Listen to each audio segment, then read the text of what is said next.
Hi friends, ಎಲ್ಲರಿಗೂ ನಮಸ್ಕಾರ. ಬನ್ನಿ ಫ್ರೆಂಡ್ಸ್, ಶಾರದೆ ಸೀರಿಯಲ್ನ ಇವತ್ತಿನ ಸಂಚಿಕೆಯಲ್ಲಿ ಏನಾಗ್ತಿದೆ ಅಂತ ನೋಡ್ಕೊಬರೋಣ. ಅದಕ್ಕೂ ಮುಂಚೆ ಯಾರೆಲ್ಲ ನನ್ನ ವೀಡಿಯೋ ನೋಡ್ತಾ ಇದ್ದೀರಾ ಅವರೆಲ್ಲ ಪ್ಲೀಸ್ ಪುಟ್ಟದೊಂದು ಲೈಕ್ ಮಾಡಿ, ಹಾಗೆ ಸಬ್ಸ್ಕ್ರೈಬ್ ಆಗೋದನ್ನು ಮರಿಬೇಡಿ. ಬನ್ನಿ ಸ್ಟಾರ್ಟ್ ಮಾಡೋಣ. ಫ್ರೆಂಡ್ಸ್, ಮೊದಲಿಗೆ ಇಲ್ಲಿ ಶಾರದಾ ಹೇಳ್ತಾ ಇರ್ತಾಳೆ, ನೋಡು ಜ್ಯೋತಿಕಾ, ನಾವೇನಕ್ಕೆ ಮನೆ ಬಿಟ್ಟು ಹೋಗಬೇಕು, ಅಷ್ಟಕ್ಕೂ ಹೋಗೋದಾದರೆ ನೀನು ಈ ಮನೆ ಬಿಟ್ಟು ಹೋಗಬೇಕು ಅಂತ ಅಂದಾಗ ಆ ಮಾತನ್ನ ಕೇಳಿ ಇವಳಿಗಂತೂ ಸಿಕ್ಕಾಬಟ್ಟೆ ಶಾಕ್ ಮೇಲೆ ಶಾಕ್ ಆಗ್ತಾ ಇರುತ್ತೆ. ಹಾಗೆ ಪಾರಿಜಾತ ಕೋಪ ಮಾಡಿಕೊಂಡು, ಏನೇ ನಿನ್ನ ಮಾತಿನ ಅರ್ಥ, ಏನು ಮಾತಾಡ್ತಿದೆಯಾ, ನಿನಗೆ ಗೊತ್ತಾ ಅಂತ ಅನ್ಬೇಕಾದ್ರೆ ಜ್ಯೋತಿಕಾ ಹೇಳ್ತಾ ಇರ್ತಾಳೆ, ನೋಡಿದ್ರೆ ಗ್ರಾನಿ, ತಾತ ಮನೆ ಒಳಗಡೆ ಬಿಟ್ಕೊಂಡ ತಕ್ಷಣ ಎಷ್ಟು ದಿಮಾಕಿನ ಮಾತಾಡ್ತಿದ್ದಾಳೆ ಈ ಶಾರದಾ ಅಂತ ಬೈತಾ ಇರ್ತಾಳೆ. ಹಾಗೆ ಮತ್ತೆ ಜ್ಯೋತಿಕಾ ಸಿಕ್ಕಾಪಟ್ಟೆ ಕೋಪ ಮಾಡಿಕೊಂಡು, ನನ್ನನ್ನು ಮನೆಯಿಂದ ಆಚೆ ಹೋಗು ಅಂತ ಹೇಳ್ತೀಯ ನಿನ್ನನ್ನು ಅಂತ ಶಾರದನ ಕೊಡೆಯೋಕ್ಕೆ ಅಂತ ಕೈ ಎತ್ತುತ್ತಿರ್ಬೇಕಾದ್ರೆ ಕೈನ ಟೈಟಾಗಿ ಶಾರದಾ ಇಟ್ಕೊಬಿಡ್ತಾಳೆ. ಅಲ್ಲ, ನನ್ನ ಮಾತಿನ ಅರ್ಥ ಏನು ಅಂತ ನಿನಗೆ ಅರ್ಥ ಆಗಿದೆ ಜ್ಯೋತಿಕಾ? ನಾನು ಈ ಮನೆ ಸೊಸೆ, ಪರ್ಮನೆಂಟಾಗಿ ನಾನು ಇಲ್ಲೇ ಇರ್ತೀನಿ. ಹೇಗಿದ್ರು ನೀನು ಈ ಮನೆ ಮಗಳಲ್ವಾ, ಮದುವೆ ಆದಮೇಲೆ ಹೊರಗಡೆ ಹೋಗಲೇಬೇಕಲ್ಲ, ಅದಕ್ಕೆ ನಾನು ಹಂಗೆ ಅಂದೆ ಅಷ್ಟೇ. ಅದನ್ನು ಬಿಟ್ಬಿಟ್ಟು ನೀನು ಬೇರೆ ಬೇರೆ ಏನೇನೋ ಅರ್ಥ ತಿಳ್ಕೊಂಡ್ರೆ ನಾನೇನು ಮಾಡೋಕ್ಕಾಗಲ್ಲಪ್ಪ ಅಂತ ಅಂದಾಗ ಇವಳಿಗಂತೂ ಸಿಕ್ಕಾಬಟ್ಟೆ ಕೋಪ ಮೇಲೆ ಕೋಪ ಬರ್ತಾ ಇರುತ್ತೆ. ಹಾಗೆ ಶಾರದಾ ನಗಾಡ್ಕೊಂಡು, ಬನ್ನಿ ಸರ್ ಹೋಗೋಣ ಅಂತ ಅಂದಾಗ, ಬನ್ನಿ ಶಾರದವ್ರೆ ಅಂತ ಸಿದ್ದು ಶಾರದನ ಕರ್ಕೊಂಡು ಹೋಗ್ತಾ ಇದ್ರೆ ಇವಳಿಗಂತೂ ಸಿಕ್ಕಾಪಟ್ಟೆ ಕೋಪ ಬರ್ತಾ ಇರುತ್ತೆ. ಹಾಗೆ ಪಾರಿಜಾತ ಜ್ಯೋತಿಕ ಪಕ್ಕ ಬಂದು ಹೇಳ್ತಾ ಇರ್ತಾಳೆ, ನೋಡ್ದಾಗ ಗೋಲ್ಡಿ, ಇವಳಿಗೆ ಎಷ್ಟು ದಿಮಾಕು, ಮೈಯೆಲ್ಲ ಕೊಬ್ಬಿದೆ ಕಣೆ, ಇವಳು ಮಾತಲ್ಲಿ ಕೋ ಇನ್ಸಿಡೆನ್ಸ್ ಕಾಣ್ತಾ ಇತ್ತು ಅಂತ ಅನ್ಬೇಕಾದ್ರೆ ಜ್ಯೋತಿಕ ಗುರಾಯಿಸ್ತಾ ಇದ್ರೆ, ಅದೇ ಅದೇ ಕಾನ್ಫಿಡೆನ್ಸ್ ಅಂತಂತಾರಲ್ಲ, ಅದು ಎದ್ದು ಕಾಣಿಸ್ತಿತ್ತು ಕಣೆ ಅಂತ ಹೇಳ್ತಾ ಇರ್ತಾಳೆ. ಹೀಗೆ ಜ್ಯೋತಿಕ ಹೇಳ್ತಾ ಇರ್ತಾಳೆ, ಸುಮ್ಮನಿರು ಗ್ರಾನಿ, ಎಂಥದ್ದು ಇಲ್ಲ, ಈ ಮನೇಲಿ ಒಂದು ವಾರ ಮುಸ್ರ ತಿಕ್ಲಿ, ಅವಳು ಕಾನ್ಫಿಡೆನ್ಸು ಹಾಗೆ ಕೊಬ್ಬು ಎಲ್ಲ ಕರಗೋಗುತ್ತೆ ಬಿಡು ಅಂತ ಹೇಳ್ತಾ ಇರ್ತಾಳೆ. ಇನ್ನೊಂದು ಕಡೆ ದೀಪು ತುಂಬ ಖುಷಿಯಿಂದ ಕುಣಿದಾಡ್ತಿರ್ಬೇಕಾದ್ರೆ ಅನಸೂಯ, ಏನು ದೀಪು ಇಷ್ಟು ಖುಷಿಯಿಂದ ಆಟ ಆಡ್ತಿದ್ದೀಯಾ ಅಂತ ಕೇಳ್ತಿರ್ಬೇಕಾದ್ರೆ, ಹೆಂಗೆ ನಾವು ಇವತ್ತು ಬೆಳಗ್ಗೆ ಭಕ್ತಿಯಿಂದ ದೇವರಿಗೆ ಪೂಜೆ ಮಾಡಿದೆ, ದೇವರು ನನ್ನ ಆಸೆನ ಇವತ್ತೇ ಈಡೇರಿಸ್ಬಿಟ್ಟ ಅಂತ ಅನ್ಬೇಕಾದ್ರೆ ಆರತಿ, ಹೌದು ಹೌದು ನೀವು ಸೂಪರ್ ಅಂತ ನಗಾಡ್ತಾ ಇರ್ತಾಳೆ. ಹಾಗೆ ಅಷ್ಟೊತ್ತಿಗೆ ಶಾರದಾ ಮತ್ತು ಸಿದ್ದು ಇಬ್ಬರು ಸಹ ಕಾರಲ್ಲಿ ಬರ್ತಾರೆ. ಬಂದು ಇಳಿದ್ಬಿಟ್ಟು, ನೋಡು ದೀಪು, ಬೇಗ ಬೇಗ ನಿನಗೆ ಏನೇನು ಐಟಮ್ ಬೇಕೋ ಎಲ್ಲ ರೆಡಿ ಮಾಡ್ಕೊ, ಆಮೇಲೆ ಅದಿಲ್ಲ ಇದಿಲ್ಲ ಅಂತ ಹೇಳ್ಬೇಡ ಅಂತ ಅಂದಾಗ, ನಾನು ಬಟ್ಟೆ ಎಲ್ಲ ಪ್ಯಾಕ್ ಮಾಡ್ಕೊಂಡಿದ್ದೀನಿ ಅಮ್ಮ ಅಂತ ಅಂದಾಗ, ನೀವೆಲ್ಲ ರೆಡಿಯಾಗಿ ಅಂತ ಅನಸೂಯನಿಗೆ ಆರತಿಗೆ ಹೇಳ್ತಾ ಇರ್ತಾಳೆ. ಹಾಗೆ ಅನಸೂಯ, ಇದೆಲ್ಲ ಹೇಗೆ ಸಾಧ್ಯ, ನಿನ್ನನ್ನು ಕಂಡ್ರೆ ಉರಿದು ಬೀಳ್ತಿದ್ರು ಆ ಮನೆಯವರು, ಅದು ಹೆಂಗೆ ಒಪ್ಕೊಂಡ್ರು ಶಾರದಾ ಅಂತ ಅಂದಾಗ, ಏನಿಲ್ಲಮ್ಮ, ಆ ಮನೆಯವರೆಲ್ಲ ತುಂಬ ಒಳ್ಳೆಯರು, ಪ್ರೀತಿಯಿಂದ ಮೊದಲು ಹೇಗೆ ನನ್ನನ್ನು ಒಳಗಡೆ ಕರ್ಕೊಂಡ್ರು ಅದೇ ರೀತಿ ಕರ್ಕೊಂಡ್ರು ಗೊತ್ತಾ ಅಂತ ಹೇಳ್ತಿರ್ಬೇಕಾದ್ರೆ ಸಿದ್ದು, ಯಾಕೆ ಶಾರದವ್ರು ಇಷ್ಟೊಂಥರ ಸುಳ್ಳು ಹೇಳ್ತೀರಾ, ಏನು ಗೊತ್ತಾ ಅನಸೂಯಮ್ಮ, ಶಾರದವ್ರು ಹೇಳ್ತಿರೋದು ಸುಳ್ಳು. ಆ ಮನೇಲಿ ಇವರಿಗೆ ಅವ್ರನ್ನ ಕಂಡ್ರೆ ಆಗಲ್ಲ, ಸಿಕ್ಕಾಬಟ್ಟೆ ಕೋಪ ಮಾಡ್ತಾರೆ ಇವ್ರನ್ನ ಕಂಡ್ರೆ, ಖಂಡಿತವಾಗ್ಲೂ ಆ ಮನೆಯವರು ಇವ್ರನ್ನ ಸೊಸೆಯಾಗಿ ನೋಡ್ಕೊಂಡಿಲ್ಲ ಅಂತ ಅಂದ್ಬಿಟ್ಟು ಕೆಲಸದವರಾಗಿ ನೋಡ್ಕೊಳ್ಳೋಕ್ಕೆ ಹೇಳಿದ್ದಾರೆ ಅಂತ ಮಾತನ್ನ ಹೇಳಕ್ಕೆ ಹೋಗ್ತಿರ್ಬೇಕಾದ್ರೆ ಶಾರದಾ ಸಿದ್ದಕಾಯಿನ ಇಟ್ಕೊಬಿಡ್ತಾಳೆ. ಸರ್ ಪ್ಲೀಸ್ ಅಂತ ರಿಕ್ವೆಸ್ಟ್ ಮಾಡ್ತಿರ್ಬೇಕಾದ್ರೆ, ಏನಿಲ್ಲಮ್ಮ, ಮನೆ ಮಗಳಾಗಿ ನೋಡ್ಕೊಳ್ಳೋಕ್ಕೆ ಅವರು ಈ ರೀತಿ ನನ್ನನ್ನು ಕರೆದಿದ್ದಾರೆ ಅಷ್ಟೇ ಅಂತ ಅಂದಾಗ, ಸಿದ್ಧಾರ್ಥ ಏನೋ ಹೇಳ್ತಿದ್ದಾರೆ, ನಿನ್ನನ್ನು ಮನೆ ಮಗಳಾಗ, ನಿಜ ಹೇಳು ಶಾರದಾ, ಸುಳ್ಳು ಹೇಳ್ಬೇಡ ಅಂತ ಅಂದಾಗ, ಇಲ್ಲಮ್ಮ, ಸೊಸೆಯಾಗಿ ಅಲ್ಲ, ಮನೆ ಮಗಳಾಗಿ ನನ್ನನ್ನು ಸ್ವೀಕರಿಸಿದ್ರು ಅಂತ ಶಾರದಾ ಸುಳ್ಳು ಹೇಳ್ತಿರ್ಬೇಕಾದ್ರೆ, ಅಂತೂ ಇಂತೂ ಆ ದೇವರು ನನ್ನ ಆಸೆನ ಈಡೇರಿಸ್ಬಿಟ್ಟ. ನಮ್ಮ ಶಾರದಾ ಸಿಕ್ಕಾಪಟ್ಟೆ ಕಷ್ಟ ತೊಂದರೆಗಳನ್ನೆಲ್ಲ ಅನುಭವಿಸಿದಾಳೆ, ಇನ್ಮೇಲಾದರೂ ಆ ಮನೇಲಿ ಖುಷಿಯಾಗಿರಲಿ ಅಂತ ಅನಸೂಯ ಆಶೀರ್ವಾದ ಮಾಡ್ತಾ ಇರ್ತಾಳೆ.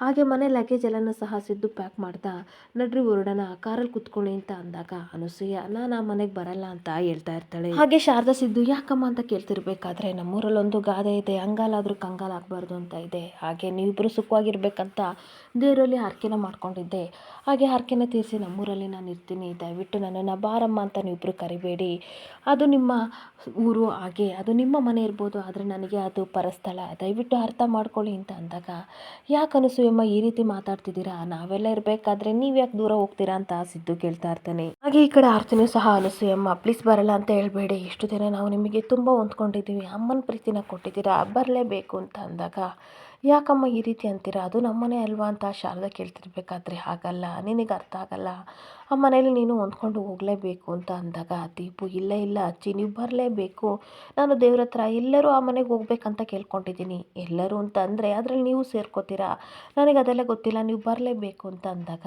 ಇದೆಲ್ಲ ಅರ್ಥ ಆಗಲ್ಲ ಪುಟಾಣಿ, ಆ ಮನೇಲಿ ನೀನು ಅಡ್ಜಸ್ಟ್ ಮಾಡ್ಕೋಬೇಕು, ಅಮ್ಮನ ಮಾತನ್ನ ಕೇಳಬೇಕು ಅಂದಾಗ, ಅದೆಲ್ಲ ನನಗೆ ತುಂಬ ಚೆನ್ನಾಗಿ ಗೊತ್ತು, ಯಾರಿಗೂ ನಾನು ತೊಂದರೆ ಕೊಡಲ್ಲ ಅಜ್ಜಿ.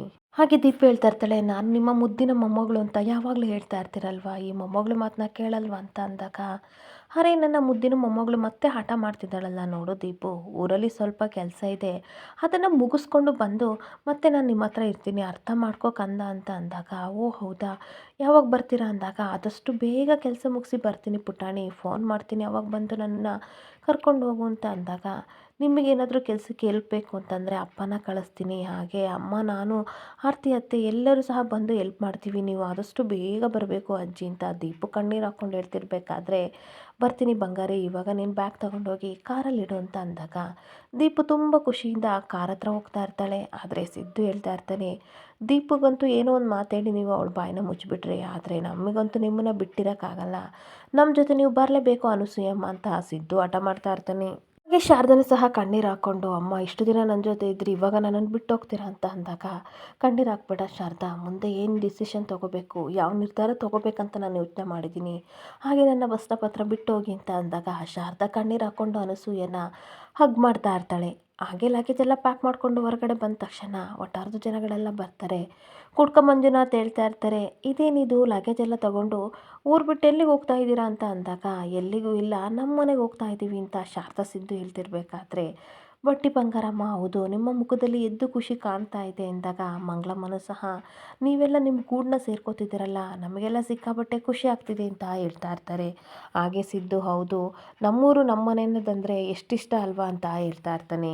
ಹಾಗೆ ಮತ್ತೆ ಒಟ್ಟಾರೆ ಜನಗಳೆಲ್ಲ ಖುಷಿ ಆಗ್ತಿದೆ, ನೀವು ನಿಮ್ಮ ಗೂಡನ್ನ ಸೇರ್ಕೋತಿದ್ದೀರಲ್ಲ, ನಮಗಂತೂ ಖುಷಿ ಅಂತ ಅಂದಾಗ ಶಾರದಾ ಬರ್ತೀನಿ ಅಂತ ಹೇಳ್ತಿರ್ಬೇಕಾದ್ರೆ, ಒಂದು ನಿಮಿಷ ಕುತ್ಕೊಳ್ಳಮ್ಮ ಅಂದ್ಬಿಟ್ಟು ಚಾಪೆ ಹಾಕಿ ಕೂರಿಸಿ ಅಲ್ಲಿರೋ ಒಟ್ಟಾರದ ಹೆಂಗಸರೆಲ್ಲರೂ ಸಹ ಅವಳಿಗೆ ಮಡ್ಲಕ್ಕಿನ ಕೊಡ್ತಾ ಇದ್ದಾರೆ. ಅವಳಿಗಂತೂ ಸಿಕ್ಕಾಬಟ್ಟೆ ಖುಷಿ ಆಗ್ತಾ ಇರುತ್ತೆ. ಹಾಗೆ ಎಲ್ಲರ ಆಶೀರ್ವಾದ ತೊಗೊಂಡು ಕಣ್ಣೀರು ಹಾಕ್ಕೊಂಡು, ಈ ಮನೆ ಮಗಳ ಥರ ನನಗೆ ಪ್ರೀತಿ ಕೊಟ್ಟಿದ್ದೀರಾ, ಎಲ್ಲೋ ಇದ್ದವಳು ನನಗೆ ನಿಮ್ಮ ಪರಿಚಯ ಆಯಿತು, ಮನೆಯವ್ರ ಥರ ನೋಡ್ಕೊಂಡಿದ್ದೀರಾ, ನಿಮ್ಮ ಋಣನ ಯಾವತ್ತೂ ಮರೆಯಲ್ಲ, ನೋಡಬೇಕು ಅಂತ ಅಂದಾಗೆಲ್ಲ ನಾನು ಬಂದು ಹೋಗ್ತೀನಿ, ಹಾಗೆ ಇದನ್ನೆಲ್ಲ ನನಗೋಸ್ಕರ ಮಾಡಿದ್ದೀರಾ, ನಿಮಗೂ ಸಹ ನಾನೊಂದು ಗಿಫ್ಟ್ ಕೊಡಬೇಕಲ್ವಾ ಆರತಿ ಅಂತ ಅಂದಾಗ, ಹೌದು ನಿಮಗೆಲ್ಲ ಒಂದು ಸರ್ಪ್ರೈಸ್ ಇದೆ ಅಂತ ಆರತಿ ಹೇಳ್ತಾ ಇರ್ತಾಳೆ.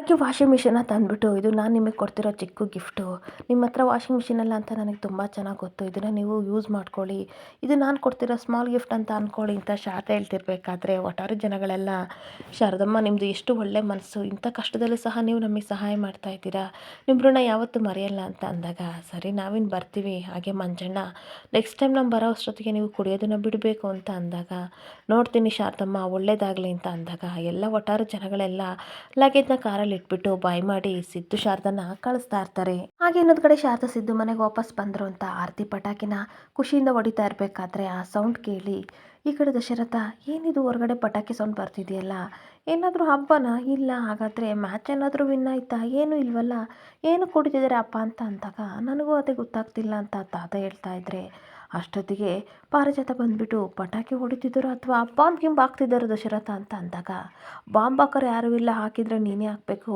ಆದರೆ ನಮ್ಮ ಮನೇಲಿ ಇನ್ನೂ ಇಲ್ಲೇ ಇದೆಯಲ್ಲ, ಬಾಂಬೆ ಹಾಕಿಲ್ಲ ಅಂತ ತಾತ ರೇಗಿಸ್ತಿರ್ಬೇಕಾದ್ರೆ ಎಲ್ಲರೂ ನಗಾಡ್ತಾ ಇರ್ತಾರೆ. ಹಾಗೆ ಅದು ಯಾರು ಪಟಾಕಿ ಹೊಡಿತಿರೋದು, ಹೊರಗಡೆ ಹೋಗಿ ನೋಡ್ತೀನಿ ಅಂತ ಪಾರಿಜಾತ ಬಂದಾಗ ಆರತಿ ಪಟಾಕಿ ಹೊಡಿತಾ ಇರ್ತಾಳೆ. ಏನಕ್ಕೆ ನಿನಗೆ ಗೊತ್ತಾಗಲ್ವಾ, ಯಾವ ಖುಷಿಗೆ ಪಟಾಕಿ ಹೊಡಿತಿದೀಯಾ ಅಂತ ಸಿಟ್ಕೋತಿರ್ಬೇಕಾದ್ರೆ, ಅಯ್ಯೋ ಅಜ್ಜಿ, ಅಣ್ಣ ಮತ್ತು ಅತ್ತಿಗೆ ವಾಪಸ್ ಈ ಮನೆಗೆ ಬರ್ತಿದ್ದಾರಲ್ಲ, ಆ ಖುಷಿಗೆ ನಾನು ಪಟಾಕಿ ಹೊಡಿತಿದ್ದೀನಿ ಅಂತ ಅಂದಾಗ, ಓಹೋ ಹೌದು, ಅವರಿಬ್ಬರು ಗನಂತಾರಿ ಕೆಲಸ ಮಾಡಿದ್ದಾರೆ, ಈ ಮನೆಗೆ ಕೆಟ್ಟದ್ದನ್ನು ಬಯಸಿದವರು ಮತ್ತೆ ವಾಪಸ್ ಬಂದಿದ್ದಾರೆ, ಅದಕ್ಕೆ ನೀನು ಪಟಾಕಿ ಹೊಡಿತಿದ್ದೀಯಾ ಅಂತ ಬೈತಿರ್ಬೇಕಾದ್ರೆ, ನೀವೇನು ಕುರ್ಕೋತೀರಾ, ಇನ್ನೂ ಪಟಾಕಿ ಇದೆ, ಬೇಕಾದ್ರೂ ಹೊಡೀರಿ ಅಂತ ಆರತಿ ರೇಗಿಸ್ತಾ ಇರ್ತಾಳೆ. ಹಾಗೆ ಅಷ್ಟೊತ್ತಿಗೆ ಹೊರಗಡೆ ಸುಮಿತ್ರ ಬಂದಾಗ ನೋಡ್ದ, ಈ ಆರತಿ ಎಷ್ಟು ಅಧಿಕ ಪ್ರಸಂಗ ಮಾಡ್ತಿದ್ದಾಳೆ, ಈ ಸಿದ್ದು ಶಾರದಾ ಬಂದಿರೋದಕ್ಕೆ ಪಟಾಕಿ ಹೊಡಿತಿದ್ದಾಳೆ ನೋಡು ಅಂತ ಸುಮಿತ್ರನಿಗೆ ಚಾಡಿ ಹೇಳ್ತಿರ್ಬೇಕಾದ್ರೆ, ಸುಮಿತ್ರ ಕೋಪ ಮಾಡ್ಕೊಳ್ದೆ ಆರತಿನ ನೋಡಿ ಹಗ್ ಮಾಡ್ಕೋತಾಳೆ. ಆರತಿ ಹೇಗಿದ್ದೀಯ ಅಂತ ಅಂದಾಗ, ನಾನು ತುಂಬ ಚೆನ್ನಾಗಿದ್ದೀನಿ ಅತ್ತೆ, ನಾನು ಮತ್ತು ಅಣ್ಣ ವಾಪಸ್ ಬಂದಿದ್ದು ನಿಮಗೆ ಖುಷಿ ಅಲ್ವಾ, ಅದಕ್ಕೆ ಪಟಾಕಿ ಹೊಡೆದೆ ಅಂತ ಅಂದಾಗ, ಸರಿ ಆಯಿತು ಬಾ ಅಂತ ಸುಮಿತ್ರ ಕರಿತಿರ್ಬೇಕಾದ್ರೆ, ದೀಪು ನಾನು ಪಟಾಕಿ ಹೊಡಿತೀನಿ ಅತ್ತೆ ಅಂತ ಆರತಿನ ಕೇಳ್ತಾ ಇರ್ತಾಳೆ. ನೀನಿನ್ನು ಚಿಕ್ಕವಳು, ಪಟಾಕಿ ಹೊಡೆಯೋದು ಬೇಡ, ಹಬ್ಬ ಒಳಗಡೆ ಹೋಗೋಣ ಅಂತ ಎಲ್ಲರೂ ಖುಷಿಯಿಂದ ಮನೆ ಒಳಗಡೆ ಹೋಗ್ತಾ ಇರ್ತಾರೆ. ಹಾಗೆ ಇನ್ನೊಂದು ಕಡೆ ಎಲ್ಲರೂ ಮನೆ ಒಳಗಡೆ ಬಂದ ತಕ್ಷಣ ಆರತಿ, ತಾತ ಹೇಗಿದ್ದೀರಾ ಅಂತ ಅಂದಾಗ, ಚೆನ್ನಾಗಿದ್ದೀನಮ್ಮ, ನಿನ್ನನ್ನು ಇಲ್ಲಿ ನೋಡಿ ಖುಷಿ ಆಯಿತು ಅಂತ ತಾತ ಹೇಳ್ತಿರ್ಬೇಕಾದ್ರೆ, ದೀಪು ದಶರಥ ಹತ್ರ ಹೋಗ್ಬಿಟ್ಟು, ತಾತ ನೀವು ಹೇಗಿದ್ದೀರಾ ಅಂತ ಅಂದಾಗ, ಇಷ್ಟು ದಿನ ಚೆನ್ನಾಗಿರಲಿಲ್ಲ, ಇವಾಗ ನೀವೆಲ್ಲ ಬಂದಿದ್ದೀರಲ್ಲ, ತುಂಬ ಖುಷಿಯಾಗಿರ್ತೀನಿ ಅಂತ ಹೇಳಿ ಸುಮಿತ್ರ ಮುಖ ನೋಡ್ಕೊಂಡು ಹಾಗೆ ಒಳಗಡೆ ಹೋಗ್ತಿರ್ಬೇಕಾದ್ರೆ, ಸುಮಿತ್ರನೂ ಒಳಗಡೆ ಹೋಗ್ತಾ ಇರ್ತಾಳೆ, ತಾತನೂ ಒಳಗಡೆ ಹೋಗ್ತಾ ಇರ್ತಾರೆ. ಎಲ್ಲ ತನ್ನ ಪಾಡಿಗೆ ತಾನು ಏನು ಮಾತಾಡದೆ ಹೋಗ್ತಾ ಇರಬೇಕಾದ್ರೆ, ಈ ಪಾರಿಜಾತ ಮಾತ್ರ ದೀಪನ ಕೈಕಾಲನ್ನ ನೋಡಿಬಿಟ್ಟು, ಏನೇ ಇಷ್ಟು ಗಲೀಜಾಗಿದೆ, ಇದನ್ನೇ ನೀನು ಒಟಾರ ಅಂತ ಅಂದ್ಕೊಂಡಿದ್ದೀಯೇನೆ, ಇಷ್ಟು ಗಲೀಜು ಮಾಡಿಕೊಂಡು ಮನೆ ಒಳಗಡೆಲ್ಲ ಓಡಾಡ್ತಿದೆಯಲ್ಲ, ಬಾಯಿ ಮುಚ್ಕೊಂಡು ಒಂದು ಕಡೆ ಕೂತ್ಕೋಬೇಕಷ್ಟೇ, ನಿನ್ನ ಅಧಿಕ ಪ್ರಸಂಗ ತೋರಬಾರ್ದು ಅಂತ ಬೈತಾ ಇರಬೇಕಾದ್ರೆ, ದೀಪು ಕಣ್ಣೀರು ಹಾಕ್ಕೊಂಡು ಸಿದ್ದನ ಹಗ್ ಮಾಡ್ಕೋತಾಳೆ. ಹಾಗೆ ಬಿಡು ಪುಟಾಣಿ, ಬೇಜಾರು ಮಾಡ್ಕೋಬೇಡ, ನಿನ್ನ ಕೈಕಾಲು ಮಾತ್ರ ಗಲೀಜಾಗಿದೆ, ಅದನ್ನು ತೊಳೆದ್ರೆ ಹೋಗುತ್ತೆ, ಇನ್ನು ಕೆಲವರು ಮನಸ್ಸೇ ಗಲೀಜಾಗಿದೆ, ಅದು ಎಷ್ಟು ತೊಳೆದ್ರೂ ಅಷ್ಟೇ ಹೋಗಲ್ಲ, ಅವ್ರ ಬುದ್ಧಿ ಬಿಡಲ್ಲ ಅಂತ ಬೈತಿರ್ಬೇಕಾದ್ರೆ ಅಷ್ಟೊತ್ತಿಗೆ ವಿಮಲ ಬರ್ತಾಳೆ. ಸಿದ್ದು ಶಾರದಾ ನಿಮ್ಮನ್ನು ನೋಡಿ ನನಗೆ ಸಿಕ್ಕಾಬಟ್ಟೆ ಖುಷಿ ಆಯಿತು. ವಠಾರದವ್ರಿಗೆಲ್ಲ ಹೇಳಿ ಬಂದ್ರ ಅಂತ ಅಂದಾಗ ಹೌದು ಅಮ್ಮ ಎಲ್ಲರೂ ಸಿಕ್ಕಾಬಟ್ಟೆ ಬೇಜಾರು ಮಾಡಿಕೊಂಡ್ರು. ನಾವು ಈ ಮನೆಗೆ ಬರ್ತಿದ್ದೀವಿ ಅಂತ ಖುಷಿಪಟ್ಟರು. ಆದರೆ ನಾನು ಅವ್ರನ್ನೆಲ್ಲ ಬಿಟ್ಟು ಬಂದೆ ಅಂತ ತುಂಬ ದುಃಖ ಪಡ್ತಾ ಇದ್ದೀನಿ. ಮನೆ ಮಗಳ ಥರ ನನ್ನನ್ನು ಕಳಿಸ್ಕೊಟ್ರು ಅಂತ ಅಂದಾಗ ಹೌದು ಶಾರದಾ ಅವರು ನಮ್ಮನ್ನು ಎಷ್ಟು ಚೆನ್ನಾಗಿ ಮಾತಾಡಿಸ್ತಿದ್ರು, ಎಷ್ಟು ಅಡ್ಜಸ್ಟ್ ಮಾಡ್ಕೊಂಡಿದ್ರು, ಅವರೆಲ್ಲ ತುಂಬ ಒಳ್ಳೆಯವರು ಅಂತ ವಿಮಲ ಹೇಳ್ತಾ ಇರ್ತಾಳೆ. ಹಾಗೆ ವಿಮಲ ಅನಸೂಯಮ್ಮ ಎಲ್ಲಿ ಅಂತ ಅಂದಾಗ ಅವ್ರು ಬರಲಿಲ್ಲಮ್ಮ ಊರಿಗೆ ಹೋದ್ರು ಅಂದಾಗ ಏನು ಶಾರದಾ ನೀನಾದರೂ ಕರ್ಕೊಬರ್ಬಾರ್ದ ಅಂತ ಅಂದಾಗ ನಮ್ಮನ್ನೆಲ್ಲ ಯಾವಾಗ ನೋಡಬೇಕು ಅಂತ ಅನ್ಸುತ್ತೆ ಅವಾಗ ಬರ್ತಾರಂತೆ ಅಮ್ಮ ಅಂತ ಅಂದಾಗ ಅವರೆಲ್ಲ ಖುಷಿಯಿಂದ ಮಾತಾಡ್ತಿದ್ರೆ ಪಾರಿಜಾತ ಅದನ್ನು ಸಹಿಸ್ಕೊಳಕ್ಕಾಗದೆ ಮುಗಿತಾ ನಿಮ್ಮ ಕಾಡಾರಟೆ ಅಂತ ಅಂದಾಗ ವಿಮಲ ಯಾಕೆ ಚಿಕ್ಕಮ್ಮ ಈ ರೀತಿ ಮಾತಾಡ್ತಿದ್ದೀರಾ ಅಂತ ಕೇಳ್ತಾ ಇರ್ತಾಳೆ. ಇವಳನ್ನ ಈ ಮನೆಯೊಳಗಡೆ ಬಿಟ್ಕೊಂಡಿದ್ದು ಹಿಂಗೆ ಹರಟೆ ಹೊಡೆಯೋಕ್ಕಲ್ಲ, ಈ ಮನೆ ಕೆಲಸ ಮಾಡೋಕ್ಕೆ ಸಿಕ್ಕಾಬಟ್ಟೆ ತಲೆನೋವ್ತಿದೆ ನೋಡು ಶಾರದಾ ನನಗೆ ಕಾಫಿ ಬೇಕು ತಗೊಂಡು ನನ್ನ ರೂಮಿಗೆ ಬಾ ಅಂತ ಅಂದಾಗ ಈಗಷ್ಟೇ ಶಾರದಾ ಬಂದಿದ್ದಾಳೆ ಏನಕ್ಕೆ ಈ ರೀತಿ ಮಾತಾಡ್ತಿದ್ದೀರಾ ಅಂತ ಅಂದಾಗ ರಾಶಿ ರಾಶಿ ಕೆಲಸ ಇದೆ ಅದನ್ನೆಲ್ಲ ಮಾಡಿ ಮುಗಿಸಿ ಆಮೇಲೆ ಮಾತಾಡೋಕ್ಕೆ ಹೇಳು ಅಂತ ಕೋಪ ಮಾಡಿಕೊಂಡು ಪಾರಿಜಾತ ಹೋಗ್ತಾ ಇದ್ರೆ ಇವರಿಗೆಲ್ಲ ಸಿಕ್ಕಾಬಟ್ಟೆ ಬೇಜಾರಾಗ್ತಾ ಇರುತ್ತೆ. ಹಾಗೆ ಶಾರದಾ ಪರವಾಗಿಲ್ಲ ಬಿಡಿ ಅಮ್ಮ ಬೇಜಾರು ಮಾಡ್ಕೋಬೇಡಿ ಅಂತ ವಿಮಲನ್ಗೆ ಹೇಳ್ತಿರ್ಬೇಕಾದ್ರೆ ಸಿದ್ದು ಕೋಪ ಮಾಡಿಕೊಂಡು ಯಾವಾಗಲೂ ಹಿಂಗೆ ನೋಡಿ ಅಮ್ಮ ಅಂತ ಅಂದಾಗ ನಾನು ಅದನ್ನೇ ಹೇಳ್ತಿರೋದು ನೀನೇನಕ್ಕೆ ಈ ಕೆಲಸ ಎಲ್ಲ ಮಾಡ್ತೀಯಾ ಅಂತ ವಿಮಲ ಹೇಳ್ತಿರ್ಬೇಕಾದ್ರೆ ಬೇಜಾರು ಮಾಡ್ಕೋಬೇಡಿ ಅವ್ರಿಗೆ ಉತ್ತರ ಕೊಡೋ ಸಮಯ ಬಂದಾಗಿದೆ. ಬರೀ ಮಾತನಾಡಲೇ ಹೇಳಲ್ಲ ಯಾವ ರೀತಿ ಕೊಡಬೇಕು ಆ ರೀತಿ ಉತ್ತರನ ನಾನು ಕೊಡ್ತೀನಿ ನೋಡ್ತಾ ಇರಿ ಅಂತ ಶಾರದಾ ಹೇಳ್ತಾ ಇರ್ತಾಳೆ. ಹಾಗೆ ಇನ್ನೊಂದು ಕಡೆ ಸುಮಿತ್ರಾ ಸಿಕ್ಕಾಬಟ್ಟೆ ಕೋಪ ಮಾಡಿಕೊಂಡು ಮನೆಯವರೆಲ್ಲ ಬೈಕೊಂಡು ಒಳಗಡೆ ಬರ್ತಾಳೆ.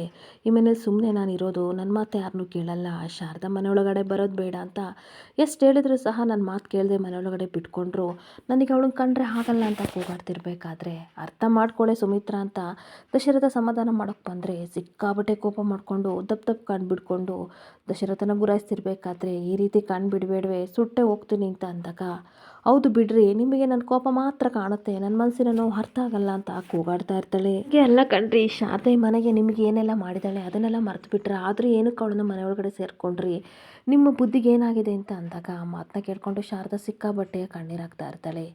ಅಲ್ಲ ಸುಮಿತ್ರಾ ಏನಾಗಿದೆ ನಿನಗೆ ಯಾವತ್ತೂ ಈ ರೀತಿ ಮಾತಾಡ್ದಳಲ್ಲ ನಿಮ್ಮ ಬುದ್ಧಿಗೆ ಏನಕ್ಕೆ ಕೋಪನ ಕೈ ಕೊಡ್ತಿದ್ಯಾ ಅಂತ ದಶರಥ ಬೈತಾ ಇರ್ತಾನೆ.